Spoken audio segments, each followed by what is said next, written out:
आज मैं किसी व्यक्ति के यहाँ बंधुआ मजदूरी कर रहा हूँ और मैं उसका विरोध कैसे कर पाऊंगा। मैं ऑल इंडिया का, हमारे SC ST का संगठन का जनरल सेक्रेटरी भी रहा हूँ।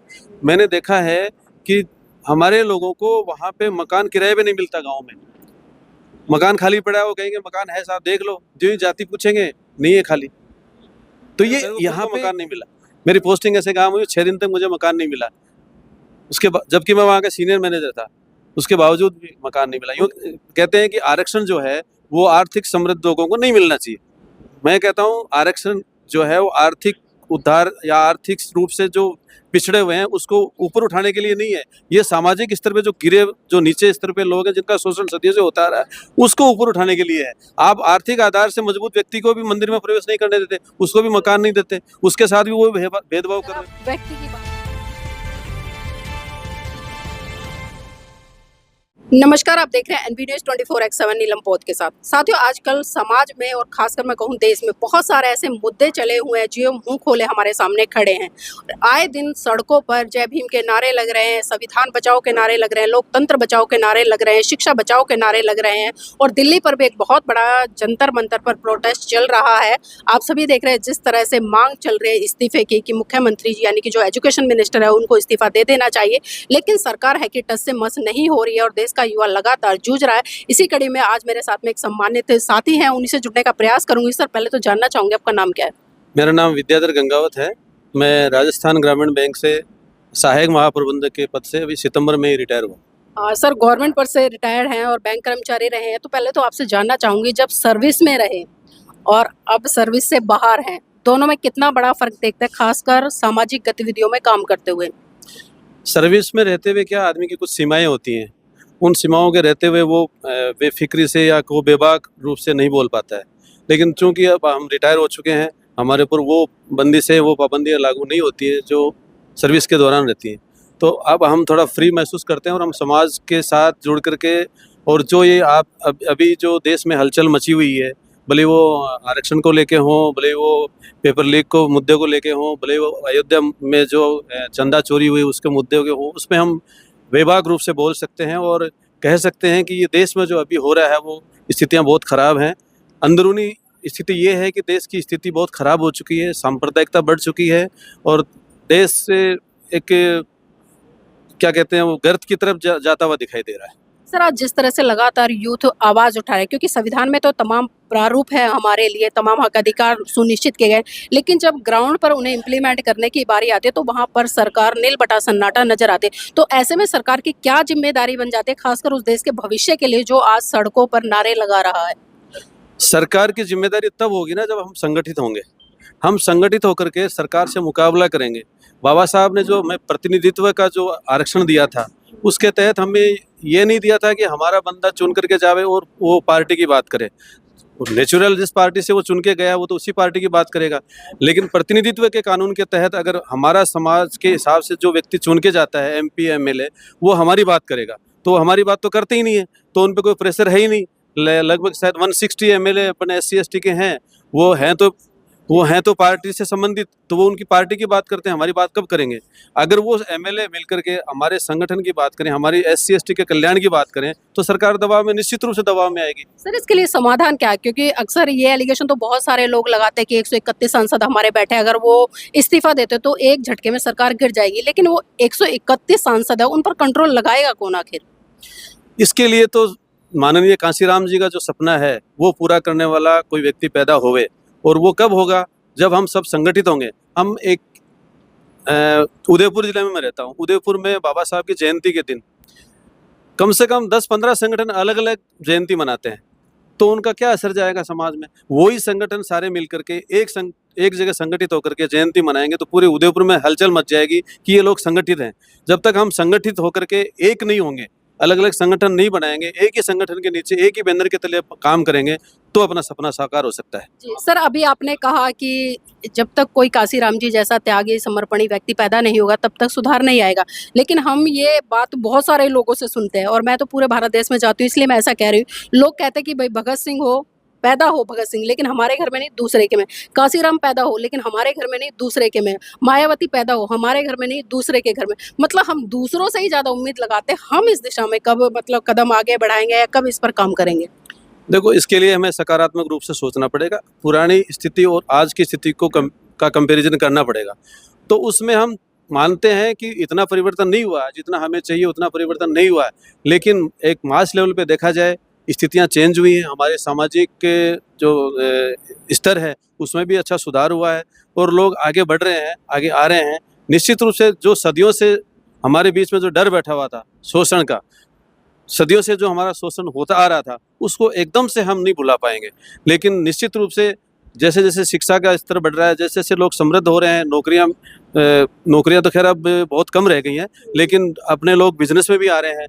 आर्थिक रूप से जब संपन्न होंगे और वो पे बैक टू सोसाइटी के तहत जो काम करेंगे, तो निश्चित रूप से परिवर्तन आएगा। थोड़ा समय लगेगा, लेकिन परिवर्तन आएगा। सर, पे बैक टू सोसाइटी की बात आपने की है। पे बैक टू सोसाइटी के तहत हम देख रहे हैं भारत देश में बहुत सारे संगठन ऐसे हैं जो कुछ बच्चों को अडॉप्ट करके एजुकेशन दे रहे हैं, कुछ ने शिक्षण संस्थान खोल दिए हैं, कुछ मतलब अपने-अपने तरीके से लगे हुए हैं। लेकिन बाबा साहब ने इस बहुजन समाज के लिए 2 दिशा निर्देश निर्धारित किए थे। एक तो कहा था कि भई अगर आप कुछ ना कर सको तो जाओ संसद पे कब्जा कर लो, क्योंकि जब आप संसद में जाएँगे तो स्वाभाविक सी बात है आपके हक अधिकार सुनिश्चित हो जाएँगे। भारत को बौद्ध बना लो, क्योंकि जब नैतिक आचरण वाले लोग सत्ता में आएँगे तो बहुत बड़ा परिवर्तन आ जाएगा। लेकिन वही विडंबना है कि दोनों में से बिल्कुल फेलियर नज़र रहे लोग।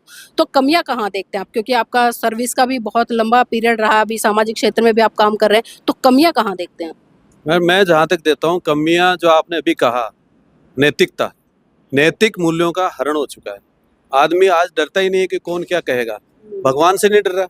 अयोध्या मंदिर में भगवान के सामने चोरी की है ना वो तो भगवान के मंदिर में चोरी हो रही है, भगवान के मंदिर में बलात्कार हो रहा है, तो वो डर ही नहीं रहा। तो जब तक नैतिक मूल्यों का स्तर ऊपर नहीं आएगा, आदमी नैतिक मूल्य नहीं समझेगा। पहले रेल मंत्री अपने हुआ करते थे, जिन्होंने एक रेल हादसा होने पे इस्तीफा दे दिया था, लाल बहादुर शास्त्री जी ने। आज जब पेपर आउट हो गया, लाखों लोगों बच्चों के भविष्य खतरे में पड़ गया, 5-6 बच्चों ने आत्महत्या, 17 बच्चों ने सुसाइड कर लिया, उसके बावजूद भी एक शिक्षा मंत्री इस्तीफा नहीं दे रहा है। और हमारे देश के बड़े मंत्री राजनाथ सिंह जी कहते हैं कि ये हमारा जो संगठन है, ये एनडीए, ये इस्तीफे में विश्वास ही नहीं करता है। तो फिर क्या करेंगे? और उस आंदोलन से ही ये सब संभव हो पाएगा। सर, आपने कहा कि सड़कों पे उतरेंगे, लेकिन हमने सड़कों पे उतरने का भी परिणाम देखा है। मैं खुद भुगतभोगी हूँ।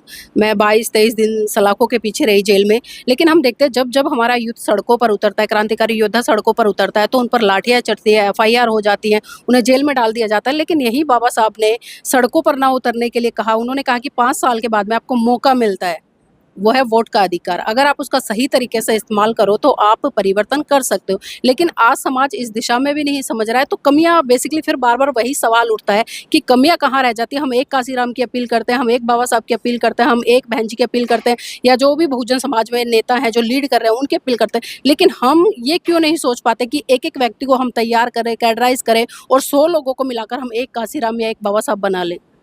बिल्कुल, आपने सही कहा। हम बस वो बाबा साहब के जो 3 सिद्धांत है, शिक्षित बनो, संगठित हो और संघर्ष करो। तो शिक्षित होंगे तो कुछ न कुछ धंधा पानी करेंगे तो आर्थिक रूप से संपन्न होंगे तो हम जो निर्भरता है हमारी, आज भी मैं गाँव में नौकरी करता रहा हूँ। मैंने देखा है गाँव में लोग बंधुआ मजदूरी करते हैं। मैंने एक गाँव ऐसा भी देखा है जहाँ पे मेघ वालों के कम से कम 20-25 घर हैं, लेकिन उनके पास एक भी खेत नहीं है। जो घर उनके रहने के लिए हैं, उनके अलावा उनके पास ज़मीन भी नहीं है। तो वो जो जमींदार लोग हैं वहाँ के, उनके वहाँ मजदूरी करते हैं, उनके वहाँ बंधुआ मजदूरी करते हैं, तो वो क्या विरोध करेंगे और क्या सड़कों पे उतर के कर पाएंगे? तो ये धीरे-धीरे आएगा जब शिक्षित होंगे लोग, शिक्षा के माध्यम से ही ये क्रांति आ सकती है। मतलब आपको लगता है जो पढ़ा लिखा समाज है, जो शिक्षित है, नौकरी पेशा पर है, ये उनकी ज़िम्मेदारी बनती है क्योंकि वो समझ सके हैं चीज़ों को, तो इसीलिए उन्हें जाके समझाना चाहिए। तो सर, आखिरी सवाल लेना चाहूँगी क्योंकि अभी कई चीज़ों को लेकर मैंने बात किया। राजस्थान में बहुत ज़्यादा एट्रोसिटी जाति के आधार पर होती है। मैंने भी मंच के माध्यम से बोला, जैसे जितेंद्र मेघवाल की घटना हो या फिर इंद्र मेघवाल की घटना हो या तमाम ऐसी घटनाएँ हो जब जाति के आधार पर कहीं न कहीं लोगों का मनोबल गिराया जाता है, मनोबल ही नहीं बल्कि उनकी हत्या कर दी जाती है। तो इस जातीय व्यवस्था से बाहर निकलने के लिए जो राजस्थान है, राजस्थान किस दिशा में खासकर जो बहुजन समाज के लोग काम कर रहे हैं?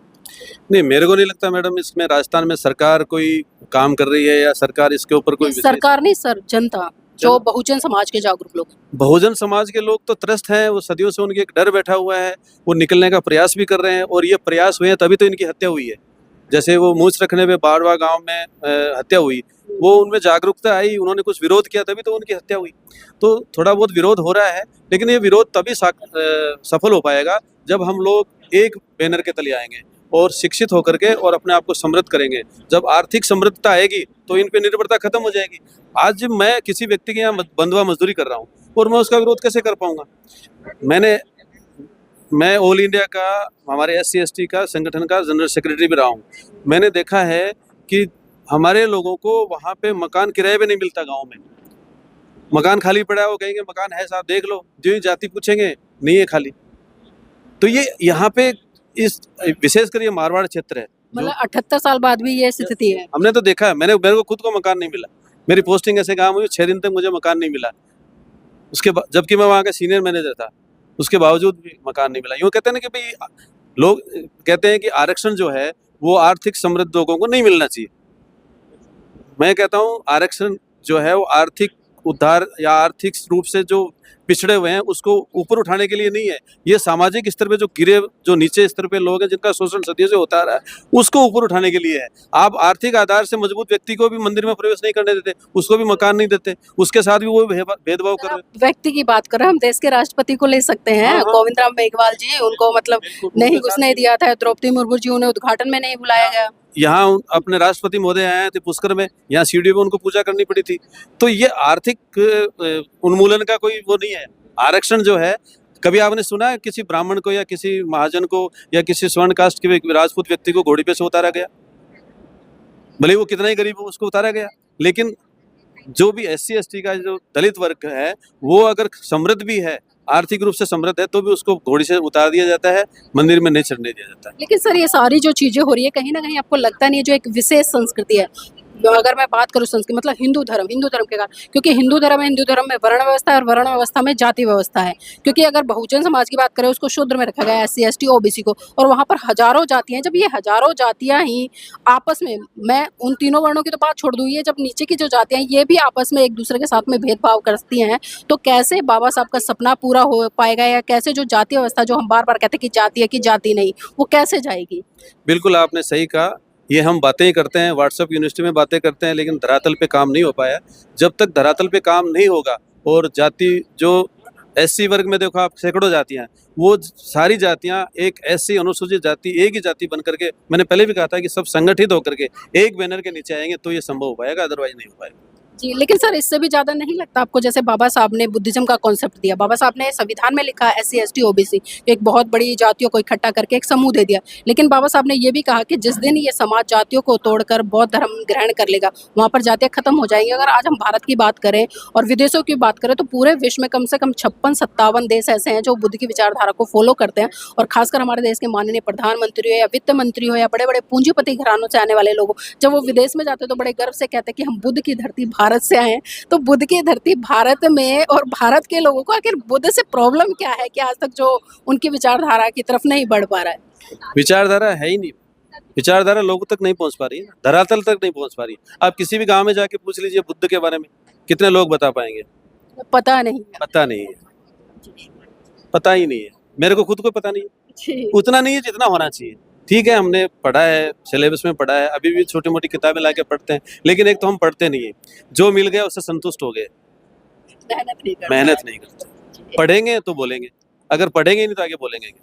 ठीक है सर, बहुत बहुत धन्यवाद हमारे साथ जुड़ने के लिए। तो देखिए, एक बात तो यहाँ पर बिल्कुल स्पष्ट निकल कर आती है, अभी सर ने कहा है, क्योंकि मैंने बेसिकली इस इंटरव्यू में कई मुद्दों को लेकर चर्चा की है।